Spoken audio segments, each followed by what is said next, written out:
So let's go over the components that are involved here with the Mopeka Satellite Solution. Let's start with this box. In this box, you're going to get your satellite relay itself. Let me take it out here, show it to you. It's a very simple device. There's no external antennas, no power cables whatsoever. You'll see that there's a solar power cell here. Make sure that that never gets covered. This is connected to a 9-day backup battery, so this will operate in complete darkness for 9 days once it's fully charged. The other thing you'll see here is on the back, we have two magnetic mounts. They'll either be pre-installed or come within the box. This is to be used when you're mounting it onto a side of a tank or something metallic. Also in the box, you'll find that there's 3 zip ties, which we'll talk about the installation of these later on in this video. So now we've gone over what the satellite relay is. Every single solution needs a sensor that goes on the tank. Now in the past, we've been selling cellular or Wi-Fi based sensors. For this solution, we're recommending the Mopeka BLE or the long range Bluetooth sensors. Open up the box, we've got our residential long range Bluetooth sensor, our Mopeka instructions, our 2 AAA lithium ion energizer batteries, our antenna, and a packet of dielectric grease for installation. So now we've gone through the components that came in your kit. Let's go through the tools you're going to need for a successful installation. So first off, you're going to need your trusty screwdriver. This is a Phillips head screwdriver. You're going to need that. In addition, you're going to need a login to our Mopeka system. The same login that you use for your Mopeka Copilot app, you're going to use for your dashboard access. So you're going to need a computer with access to the dashboard. In addition, you're going to need your smart device with the Copilot app installed on this as well.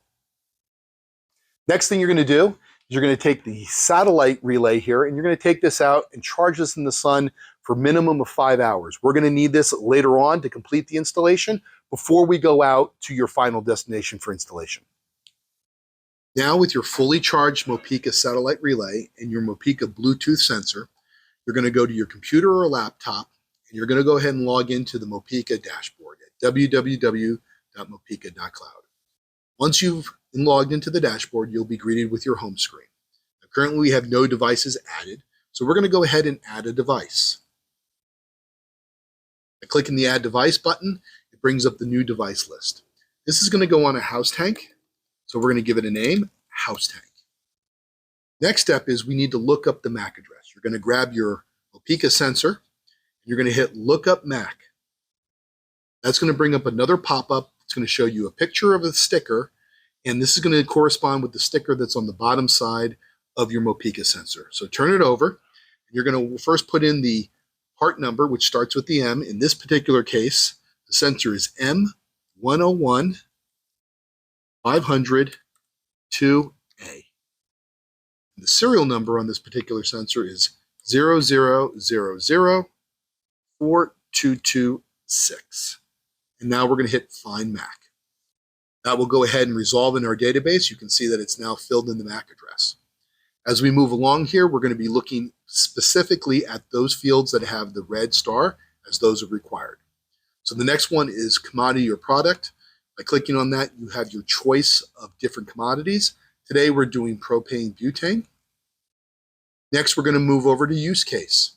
You have your choice between a customer-owned tank, a company-owned tank, or a bulk distribution tank. This is going to go on a residential tank, and it is owned by the company, so we're going to pick company-owned. Next thing we're going to do is we're going to move down, and we're going to look at the butane-propane ratio. Here in the US, we use 100% propane, so you can leave it all the way maxed at 100% propane. Then we have a couple optional fields here down here if you choose to use them. If you have a commodity or a product ID, you can add that here to this field. If you have multiple tanks or an asset number, you can add it to the tank number field. And then we have notes that will go ahead and stay with this particular sensor, which will be different than the notes that we have about the customer. Once we fill those in or choose not to, we're going to hit Next. It's going to bring us to our next screen. On this particular screen, it's going to pre-fill with your dealer. And we're going to go ahead and pick a branch. Now, I have a branch already set up here for headquarters. However, if you at home don't have one already set up, you can hit the plus button, and that's going to bring up the option to create a branch. You would just put a name of whatever new branch you're going to put in here and hit create. But we're going to go ahead and use the one that we've already pre-designed, and that's headquarters. As we move down, we need a customer now. Now, if you have not added the customer previously, just like the branch, you can hit the plus button and we can fill in all the details of the customer and hit enter. Otherwise, we're going to go ahead and use the one that we set up in advance. As we move next, the next thing that we need to do is tell the sensor what size tank and dimensions it is. If you have done a pre-done your tank style and type, it'll be here in your dropdown. If not, and you need to create it on the fly, you can hit the plus button and it'll bring you to the screen to go ahead and set up. And once again, depending on what type of sensor you have, make sure that you're picking either a top down for non-pressurized or a horizontal bottom up or a vertical bottom up for pressurized tanks. Okay. We're not going to create one today because I've already got one in here. So we're going to move over to the 2,000 gallon with an overall diameter of 41 inches. Last thing here we're going to do here is we're going to put in where the address is, that the physical location of the sensor. So I'm going to put in 1 Main Street here in Houston, Texas. And as you can see, it updates the map just below it. If for whatever reason you do not have a traditional address, the device address field will take longitude and latitude coordinates just by cutting and pasting them in there. If you ever get asked what is the coordinates of it, if you look down here at the bottom of your screen, you'll see that the coordinates of that location for 1 Main Street are right here. Last thing we have to do is we have to tell this device that it's going to be communicating over a satellite relay. So we're going to come over here to the satellite sensor box and click that. What that's going to do, it's going to open up a gateway ESN box, and it's going to show you a picture of where you can find the ESN gateway number. You're going to grab your satellite relay and turn it over. And you're going to find the same corresponding sticker on the bottom of yours. Each one is unique, so make sure that you do that. This one that I happen to have in my hand is 0-4580794.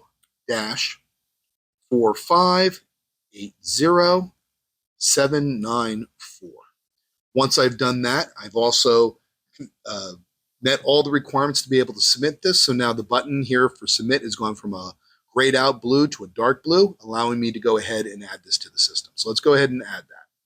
It was successful adding the house tank. And now our screen is going to refresh and we're going to see it here in our screen. Now the data is old because we used this sensor previously and it will not be reporting right this second. Next phase is we're going to move to our mobile app and continue the installation from there. So now that we've set up our sensor within the dashboard and the satellite, we're now out here at the site. The idea here is the first thing you want to do is grab your satellite relay and you're going to remove this sticker. This is going to give you access to the actual power button underneath. Now realize you've charged this now for 5 hours, so this should be fully charged. You're going to take this rubber and you're just going to move it right off. Take it right off. At that point, this is now live and we can put this to the side. Next thing we're going to do is we're going to grab our Mopeka Copilot app and we're going to go ahead and open it up. Now, because we're out at a site that has no cellular service, you're going to ask yourself, well, how do I set this up then at this point?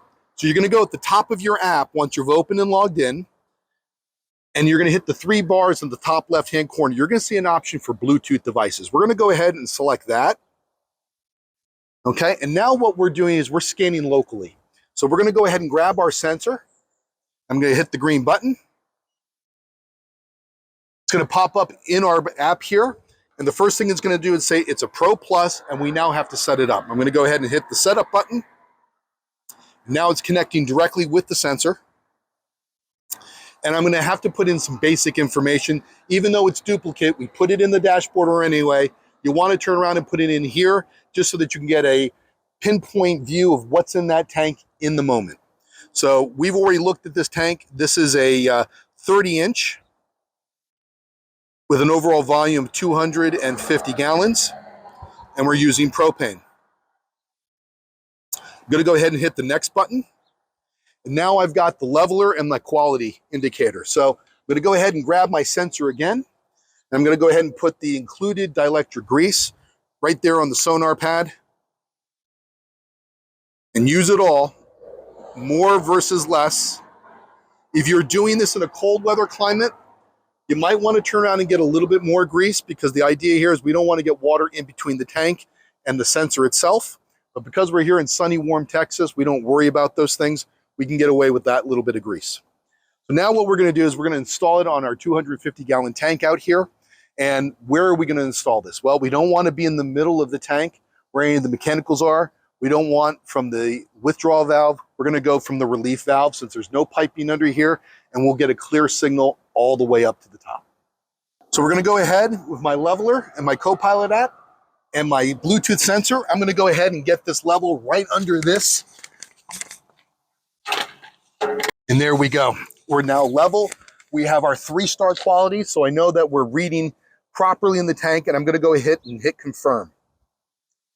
Now it's going to turn around and say, are we sure that it's in the right place, in the right level? I'm going to turn around and say, yes, let's continue. And then it's going to ask me, is this a satellite unit? Is the device using a satellite bridge, which we've already set up in our dashboard? I'm going to go ahead and say yes. Okay. Now, if you are, you may get a sensor where you don't have the latest and greatest firmware that's out there, because we do update our sensors on the regular. So in this particular case, we happen to have a sensor that has a newer firmware that's come out since we actually deployed this. So it's going to ask you, do you want to turn around and update the driver? If you're an Android user, you can go ahead and hit update device, and it will update the firmware right then and there and continue the installation. If you're an Apple user, it will update, but your phone will have to be rebooted in order to continue the setup. I'm going to go ahead and hit update device. And it's going to show the progression of the update to the sensor in real time. Don't worry if this takes a couple minutes. It can take up to 2 or 3 minutes.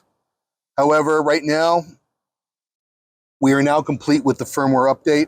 So now we've updated the firmware and we've rebooted our phone, because we're using an Apple today. And I've gone back into the Copilot app. I'm back at the Bluetooth devices and there's nothing there. It's scanning. I'm going to go ahead and hit the button again on the sensor. It's going to pop up on our screen here, and I'm going to hit setup. It's connecting. I'm going to go ahead and put in the overall height of the tank, which is 30 inches, the volume of the tank, which is a 250, and the propane is the commodity that we'll be using today. I'm going to go ahead and hit next. We're back on the leveler now. It is level. The quality is good. I'm going to hit confirm. It's going to ask me, is this device using a satellite bridge? The answer is yes. And it's verifying. Now it's going to ask us, what's our desired update rate? It's going to be every 12 hours. So I'm going to hit that. And now it's connecting to the satellite. This can take up to 6 minutes. You're going to get an animation, and it's going to give you a countdown as the satellite bridge and the sensor are now communicating with each other. So we'll get a check mark once that is done. And then we're going to get another check mark when it's acquired the GPS lock to the satellite. At that point in time, we'll be done, and you'll be able to go back to the office and verify the readings of that tank from your dashboard. So now we've got our sensors installed. Let's talk about proper positioning for our solar satellite relay. In warm weather climates, you can put it directly onto the tank. We prefer it facing up so that the solar panel gets full sunlight throughout the day. Or you can put it at an angle if something is more prone to open sky. If you are in a cold climate and you're worried about your sensor getting buried by snow, there's a couple options. One, you can put it on the tank and know that the solar cell here will charge and get light through no more than 2 feet of snow. However, we have a lot of clients where the snow gets pretty tall, and what they'll do is they'll come over and they'll install it on a pole with the included zip ties that came in your case, or they'll get a pole to put right by the tank, not only to mark where the tank is, but also to mount the relay. So keep in mind, wherever you end up mounting your solar relay, you need to be within about 450 feet maximum away from the sensor. That way you're going to know you're going to get good signal and good communication between the sensor and the relay. Okay? If you happen to be updating every 12 hours, what will end up happening is you can pair up to 5 sensors through this. If you choose the every 30-minute option, the most you can pair up to one satellite relay is 2 sensors.